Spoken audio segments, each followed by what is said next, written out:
Our topic today is series and parallel operation of SCR.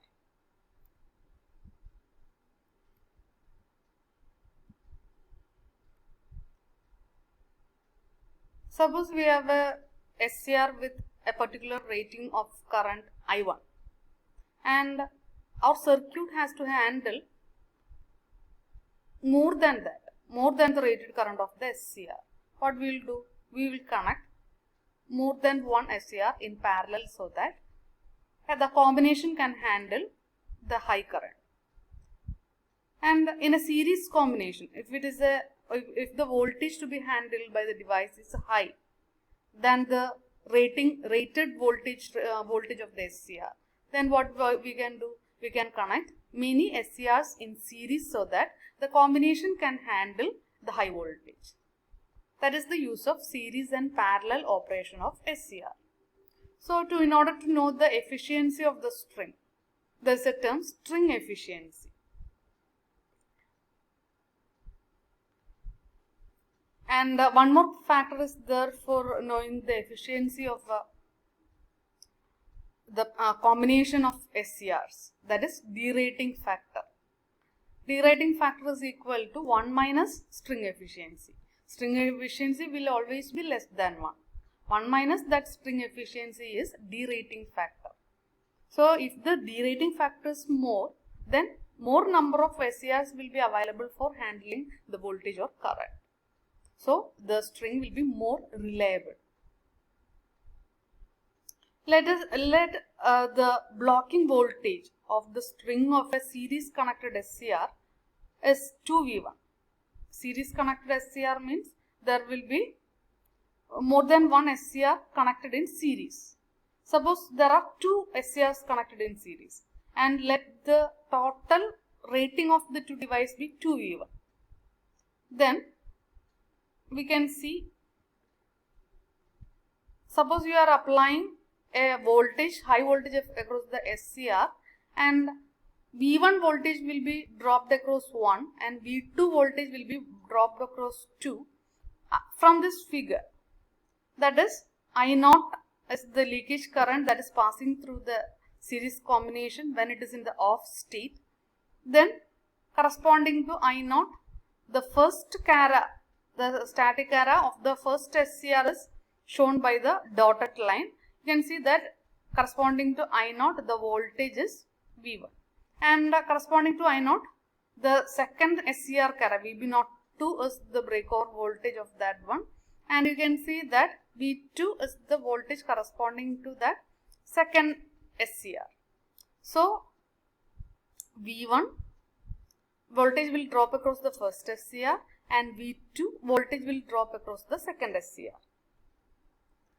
During steady state operation, we connect the same value of shunt resistance across each SCRs. So, when we are connecting many SCRs in series, the voltage may not be equally distributed. So, in order to make the distribution same, we are connecting a shunt resistance across the SCRs. That shunt resistance is called state equalizing circuit. So, let us see how this resistance, the addition of the resistance shunt, will help to equalize the voltage across each SCR. You can see here n number of SCRs are connected in series. This is the first one, second one, third one, etc. nth one.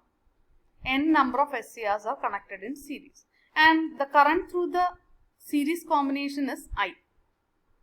I is the current through the series combination. Now you can see that I1 current flows through the parallel resistance and IBMN, that is the current through the first thyristor. So, the total current I splits into two, IBMN and I1. That together gives I1, I here. In the next SCR, I2 flows through the resistor and IBMX flows through the second thyristor. Like that, in the third SCR, IBMX and the shunt resistor will carry I2. Like that, in the nth SCR, you can see that I2 is the current through the parallel resistor R and IBMX is the current through the thyristor. And the total string voltage is Vs. Now, you can see that the first SCR has lower leakage current IBMN.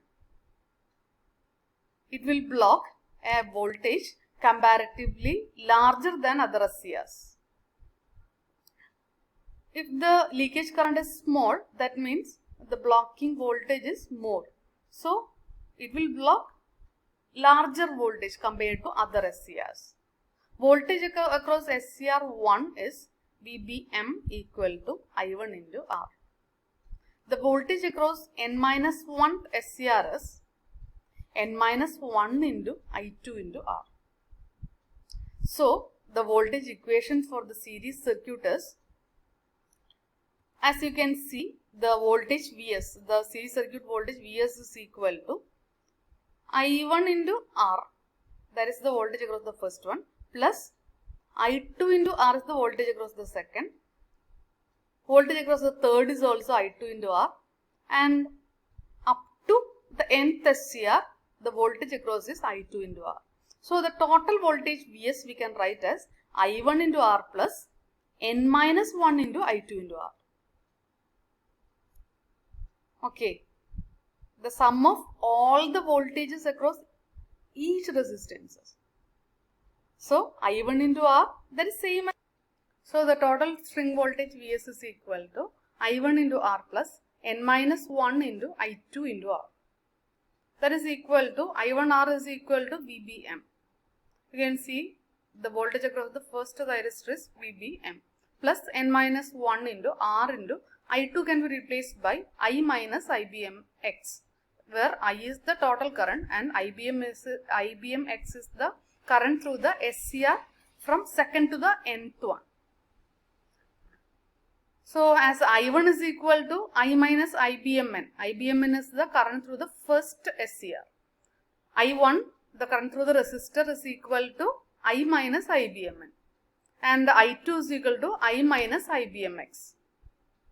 So, Vs is equal to VBM plus N-1 into R into I minus IBMX can be replaced by I1 minus IBMX minus IBMN. Now, IBMX minus IBMN can be replaced by delta IB. Then we can write the equation as Vs is equal to VBM plus N-1 into R into I1 minus delta IB.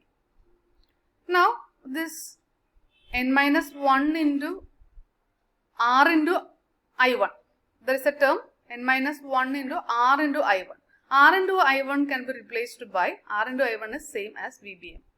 So, you can write the equation as VBM plus, here there is VBM plus N-1 into R into I1. This R into I1 can be replaced by VBM minus N-1 into R into delta IB. So, VBM plus N-1 into VBM minus N-1 into R into delta IB. Now, this equation can be rearranged.